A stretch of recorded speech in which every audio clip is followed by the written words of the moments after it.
Hi YouTube, welcome to the Emporium Outdoors. My name is Michael and somewhere down there in the snow is Esme, my dog. In this video, Esme and I are heading out on a winter camping adventure with the Snowtrekker tent.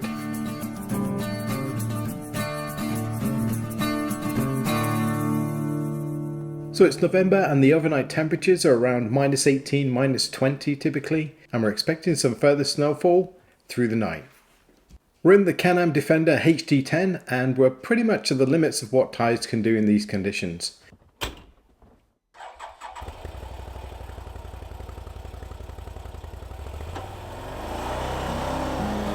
If you like this type of content, don't forget to hit the subscribe button. It really does help me out a great deal and it's very much appreciated.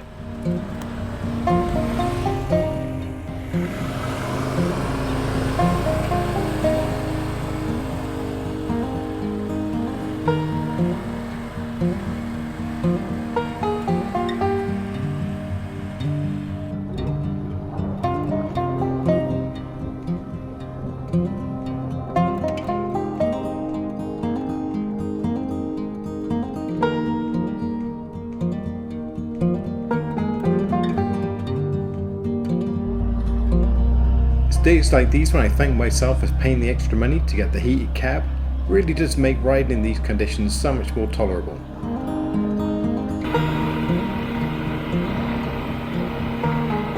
The Can-Am Defender has excellent carrying capacity and with the HD10 engine there's plenty of power as long as you've got the traction. Standard tyres that come with this model are the Bighorn 2.0s and they do a great job in these mixed kind of conditions where we've got mud and snow. There is an option to upgrade to tracks on this model, and they would be the Apache 360 tracks.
So we've arrived at our campsite. This wasn't my first choice, but the conditions have been so bad today that this is one of the ones that I can actually get to. But yeah, it's been quite the day. Machine's done great. It's just the ground underneath is still soft. So with the weight of the machine and the snow, I'm just hitting a mud hole and just sinking combined with the snow.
This is the Snowtrekker EXP Shortwall 8x10 tent. This tent has a higher price, but it's well worth the money. Canvas really is the best option out in these conditions, and the design of this tent is excellent for heavy snow loads, etc. It's very simple to put up, there's not much really to do, and I don't really think there's a better tent that you can buy if you want to do winter camping in these sorts of Canadian winter conditions. There's enough room in this tent for 2 people and equipment, and you could probably squeeze in a dog as well if she's like Esme. It's also a decent size if you want to use it solo. It's not too big, but it's not too small either.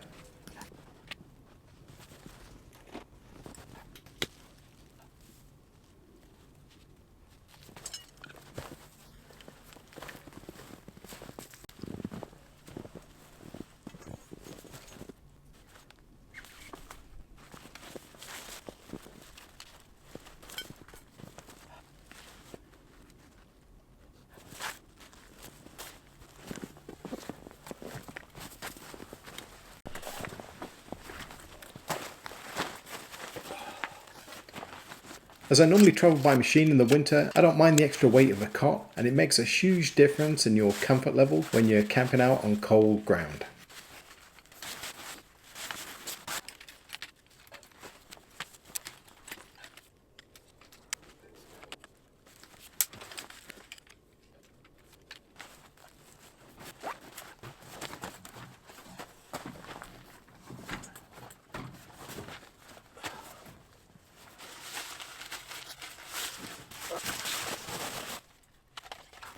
There's a few things that you can cheap out on when you're winter camping, but a good mat is not one of them. This is a Thermarest Neo Air Extreme, and it's one of the best pads you can buy for cold weather camping. I could probably go with a bigger pad because I'm not backpacking this around, but for me this works with this smaller cot, and you just don't get the ability to roll around too much, but that's okay.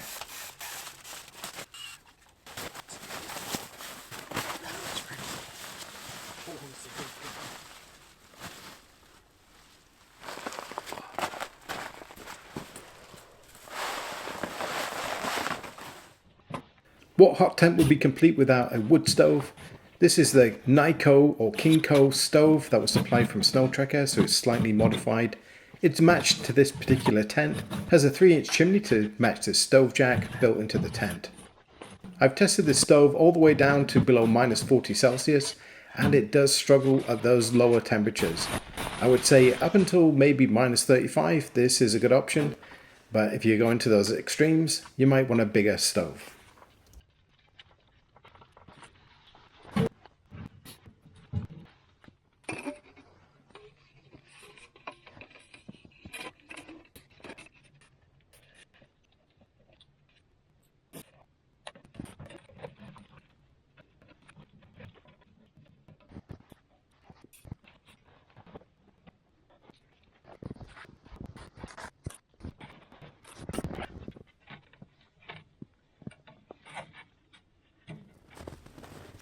I try and stack wood that I've already cut at my campsite, so it just makes life a bit easier if I do return to the same spot. I'll stand these logs upright in a tree close by, that'll keep the moisture off, and they'll be perfectly seasoned for when the time comes for me to buck them up and split them ready for the wood stove.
There's something very honest about splitting wood.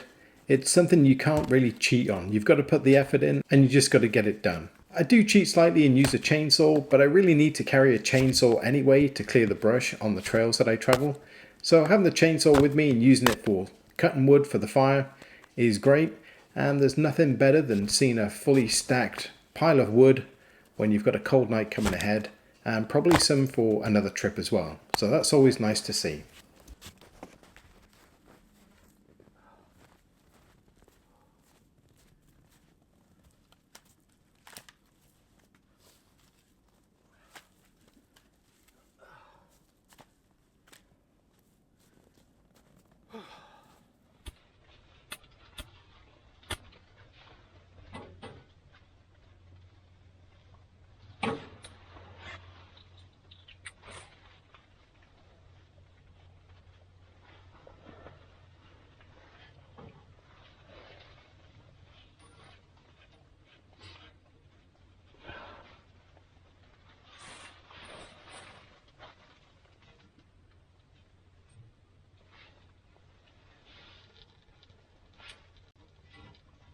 Your freezer at home is around minus 16 degrees Celsius, and we're going to be camping down to somewhere around minus 20 Celsius tonight.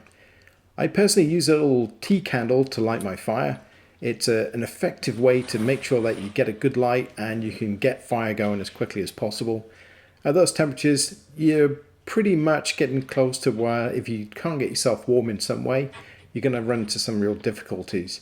So having a reliable method to get a fire going and maintain it is very, very important.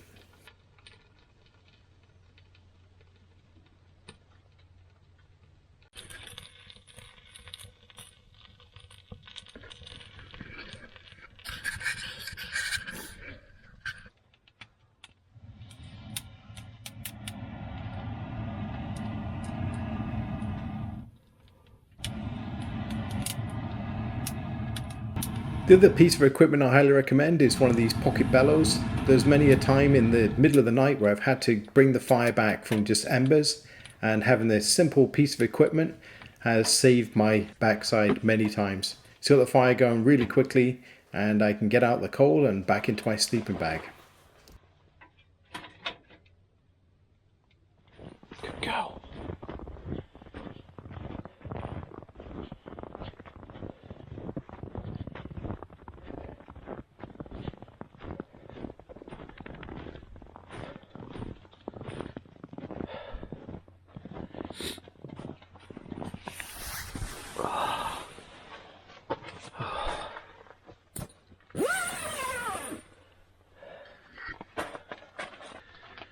So I've just been for a little walk and it's getting chilly outside. The stove is pretty much stacked. I just dialed it down because it got too hot, but it's shot down pretty quickly, so I have to crank that back up again.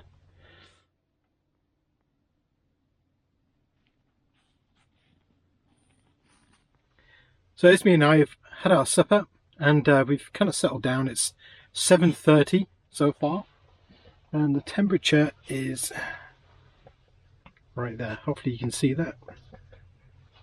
So it's minus 10 outside and 15 degrees Celsius inside. So doing pretty good. Stove's running very well. I went out and got some extra wood, just some old branches and whatnot. I'm hoping it's going to dry out during the night if I can keep the stove going. What are you doing? Are you comfortable?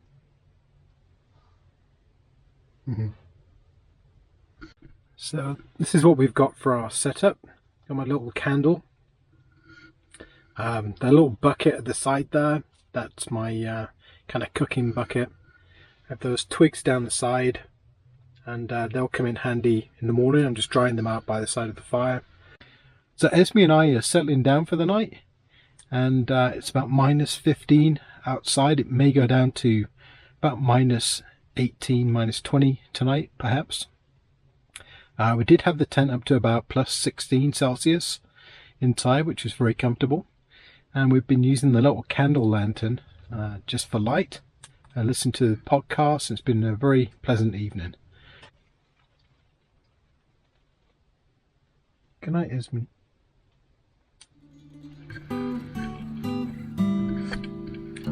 Yeah, she's pretty tired too.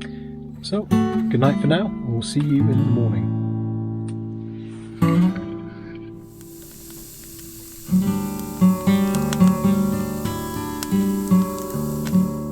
We had a pretty pleasant night actually, wasn't too bad at all.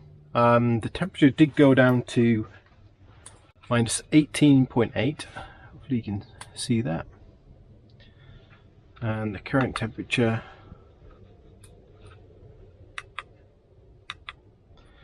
is minus 14.8 Celsius. So it's still pretty cold outside. We did have embers left in the stove this morning, so that was quite good. I did get up a couple of times in the night and just put a log on, just kept it going. So I think it dropped maybe to freezing inside.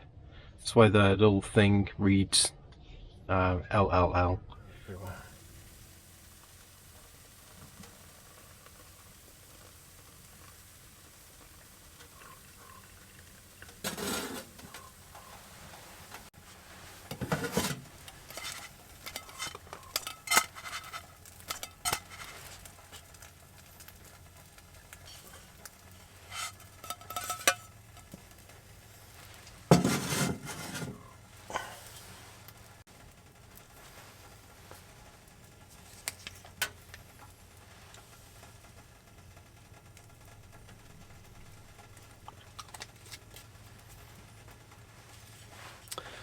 So there we have breakfast.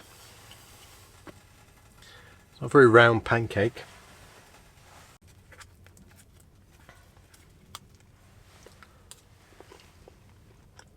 Well, that tastes good.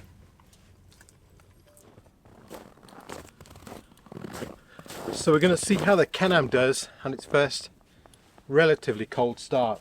I think it's like minus 10 at the moment.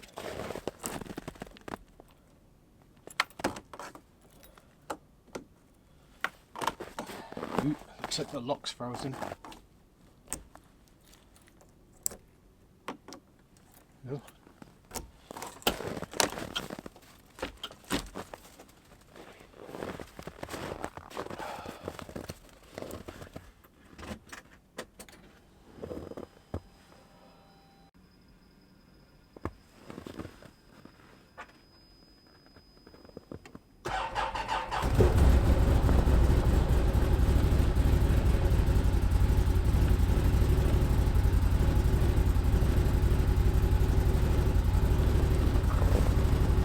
Seems to have started fine. It is a bit of a lazy starter, I've noticed anyway. The engine doesn't turn over very quickly, but that's pretty good. I do keep a spare booster pack with me as well, and I've always done that for quite a few years now. If I take a UTV with me, but one of the fears is on a cold morning not being able to get it started because you're pretty much hooped. So that's what I always carry, just in case. Pretty snowy still.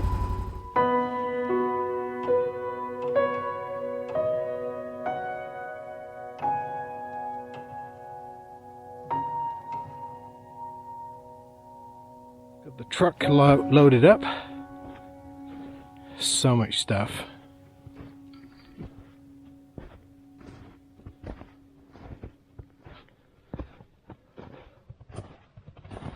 There's Esme. She can't wait to get going.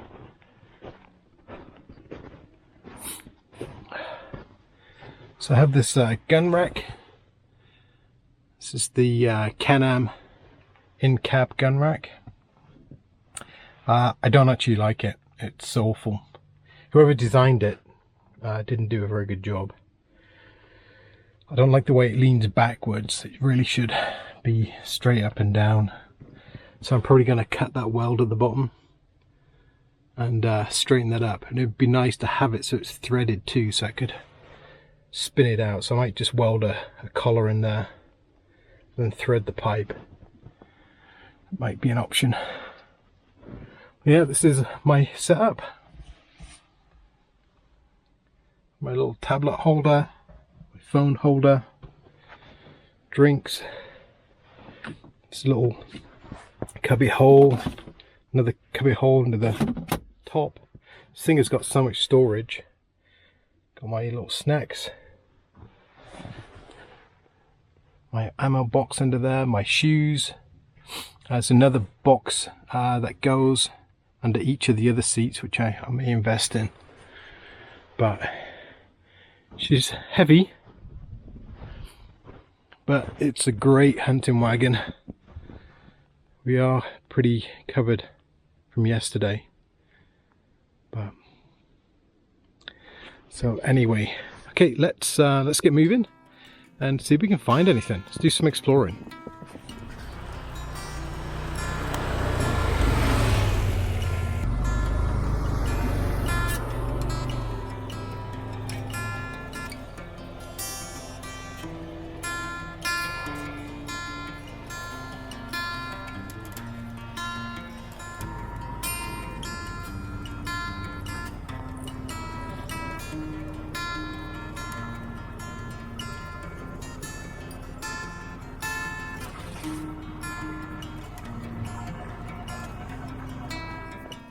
So we made it all the way back to the trailer and got the machine all loaded up.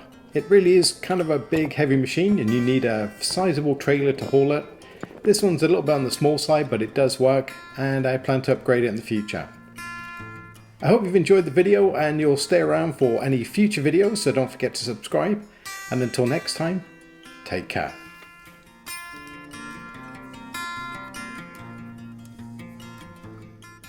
And as always, thank you very much for watching. If you like my videos, leave me a comment, maybe a thumbs up, and don't forget to subscribe.